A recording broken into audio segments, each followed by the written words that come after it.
Assalamualaikum. Halo bosku Kenari Mania, selamat datang di channel Arul Kanari. Di video kali ini saya akan membahas tentang permasalahan di dalam breeding kenari atau ternak kenari. Apa saja permasalahannya? Oke, kita simak videonya. Di samping saya ini ada salah satu suhu kenari bosku. Siapa dia? Mari mas, perkenalan dulu. Selamat malam. Selamat malam mas. Oke. Selamat malam ya. Saya Begal dari Begal Beef Farm Peternak Pinggiran mas.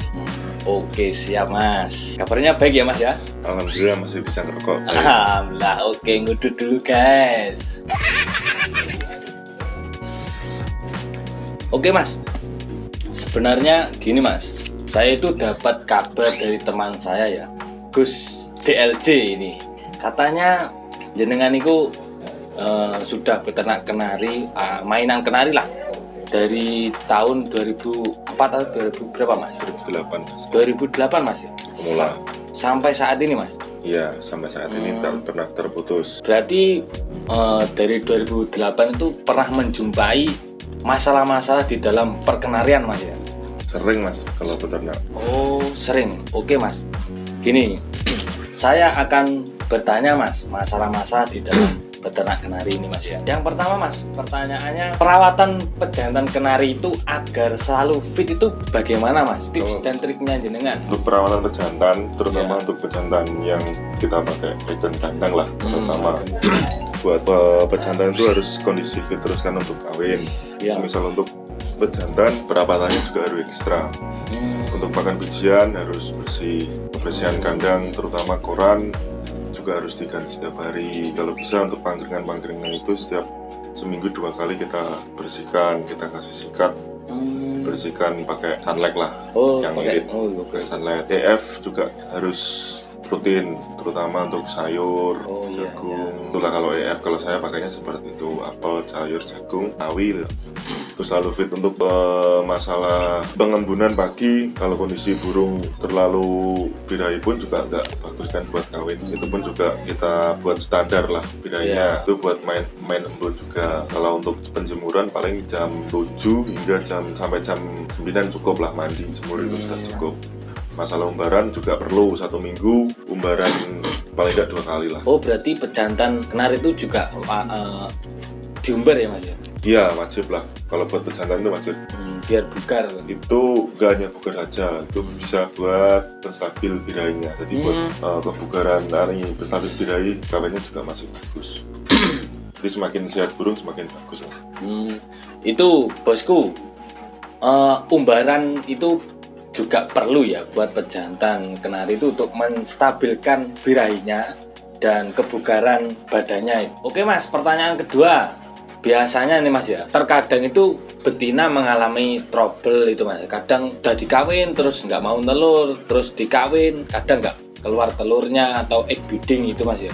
Itu bagaimana sih penanganannya mas ketika betina trouble itu? Banyak mas ya masalah betina, sebenarnya masalahnya banyak sekali. Terutama faktor awalnya itu dari nutrisi. Oh nutrisi. Nutrisi yang pertama, kalau dari betina bermasalah itu pasti dari nutrisinya, asupan nutrisinya kurang. Kalau dari nutrisi kita cukupi dari segi pakan, pakan bersih, kandungan komposisi pakannya cukup, ya mixnya bagus lah. Untuk kandungan nutrisi pakan itu yang terutama EF, kadang kita jarang memperhatikan EF. Oh iya benar mas, benar. EF kadang tak gelem dhewe. Iya.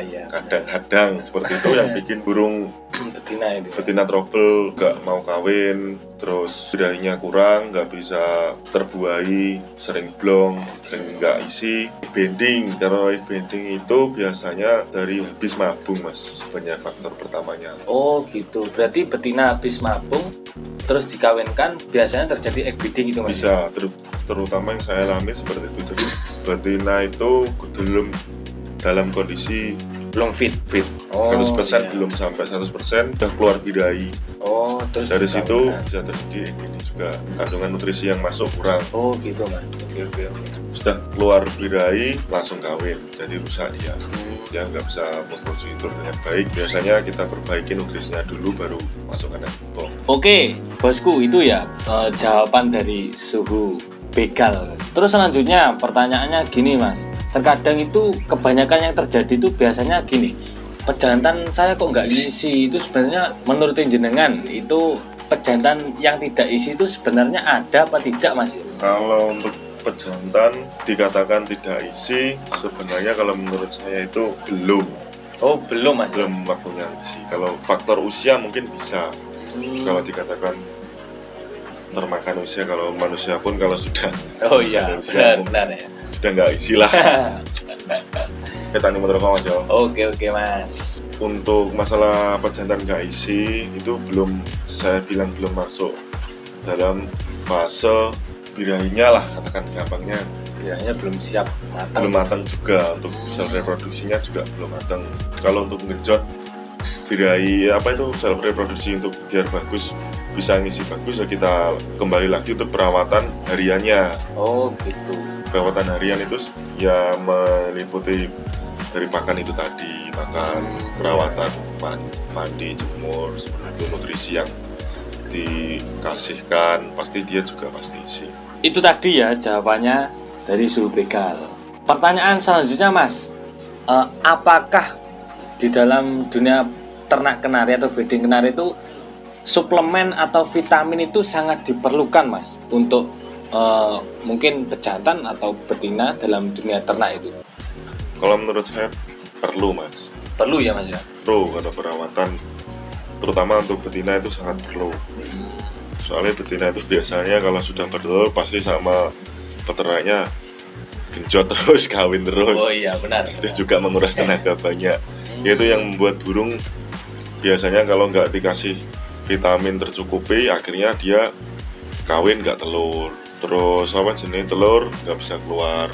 Tapi gini, Mas, kan ada yang berpendapat kalau dikasih vitamin atau suplemenku jangkanya nggak panjang, paling 2-3 kali produk, habis itu nggak bisa produksi lagi. Itu apakah benar, Mas? Nggak mungkin, Mas. Nggak mungkin ya? Nggak mungkin. Vitamin itu kan penunjang. Oh, penunjang. Jadi penunjang itu kan pasti kandungan di dalam vitamin itu juga banyak. Maksudnya sudah diukur lah. Yeah. Kecuali kalau kita pemakaiannya itu berlebihan lah. Sesuatu yang berlebihan pasti juga nggak pasti bagus. Oh, siap. Kalau makainya cukup sama dosisnya, dia karakter burung segini cukup. Kalau burung kecil ya kasih secukupnya, ukurannya burung kecil. Kalau burung besar ya kasih ukuran burung besar lah. Oke. Tergantung burungnya yang kita pakai. Jadi pengaturan dosis itu jangan dipukul rata.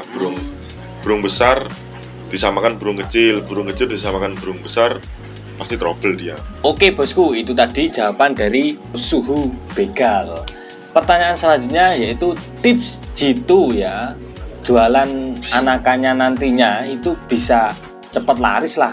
Itu bagaimana sih, Mas, tipsnya? Kalau dari anakan yang bisa diminati pasaran lah, katakan seperti itu, tergantung dari pola pikir breedingnya, Mas. Peternaknya. Berarti arahnya mau ke postur atau mau ke postur, kualitas lah. Kita kembali lagi untuk ke kualitas. Jadi gini, kalau kita itu pengen laris manis, kita juga lihat pasaran dulu.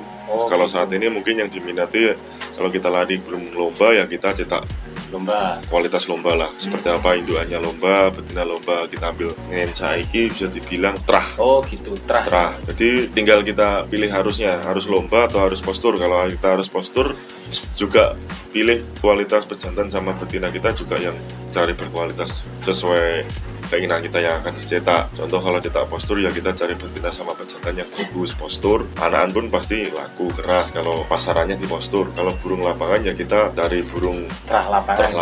Oh, iya. Sesuai dengan selera lapangannya saat ini gimana pasaran. Itu tadi jawaban dari Suhu Begal, bosku. Pertanyaan selanjutnya, bagaimana ya tipsnya agar anakannya itu bagus, maksimal, terus hasilnya itu maksimal lah, Mas, terus anaknya gede-gede. Itu bagaimana? Terus presentasinya antara jantan dan betina itu sebenarnya gennya itu kuat yang mana sih, Mas? Hasil anakannya nanti biar maksimal gitu, Mas. Kalau masalah Mas, hasil gunakan. Kita cetak besar itu ya pengaruhnya tetap dari kualitas induk jantan dan betina. Gak mungkin tuh Mas Ade nyetak lokal arep njaluk dadi gede, indukane cilik gak punya. Kecuali kalau ada terah besar dia. Bisa, kecuali kita beli burung di pasar atau di pasar lah, katakan beli burung di pasar, nggak tahu terahnya ini silangan apa, besar burungnya, kita kawinkan sama burung juga nggak tahu terahnya, ya wi podo ae 50-50, kita nggak bisa prediksi. Kita kalau pengen hasilnya maksimal anak besar burung besar ya kita pakai indukan yang kita tahu terahnya. Jadi dari garis keturunannya kita paham. Makanya kalau bisa beli dari peternak lebih jelas. Jadi kalaupun kita cetak lokal besar bisa sebenarnya. Yang penting indukannya jelas, pasti dia ada keturunan besar. Lah masalah dari jantan atau betina itu semua berpengaruh. Mas. Berpengaruh. Kalau kita pakai jantan besar, betina kecil, pasti dia akan pecah. Kalau pakai betina besar, jantannya kecil, sama aja. Tapi ada yang berpendapat sih Mas, katanya itu gennya itu lebih kuat ke betina. Menurut jenengan itu bagaimana? Kalau biasa yang saya alami itu biasanya betina itu juga pengaruh besar. Mungkin sampai lebih besar 60% dari jantan kalau pakai betina besar. Biasanya orang itu milihnya kan yang dipilih terutama kan kalau beli biak paut itu kan jantan.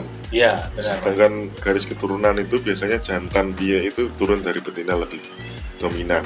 Jadi 60% genetik dari betina. Kalau burung lapangan pun sama, seperti itu yang dicari. Pasti betinanya pakai yang bagus lah.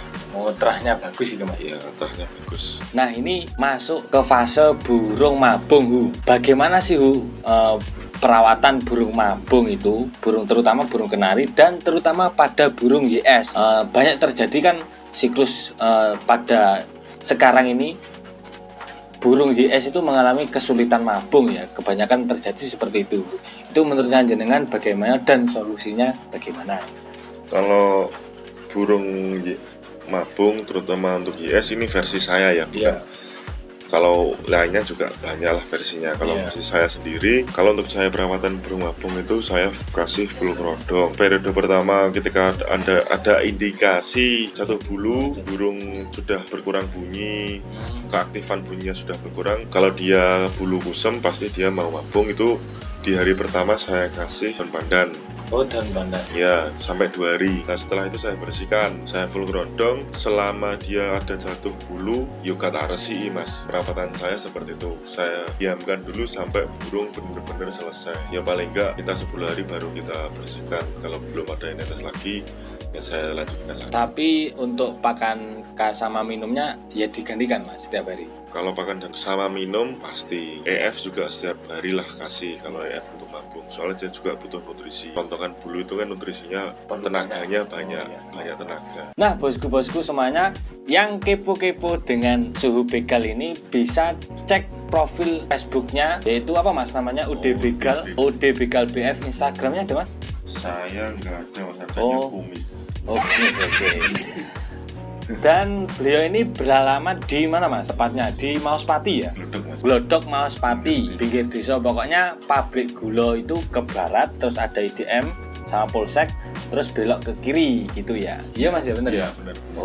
Oke Hu, apa ada pesan-pesan untuk para kenari mania? Pesane ojo sonasanu, prei sonasanu.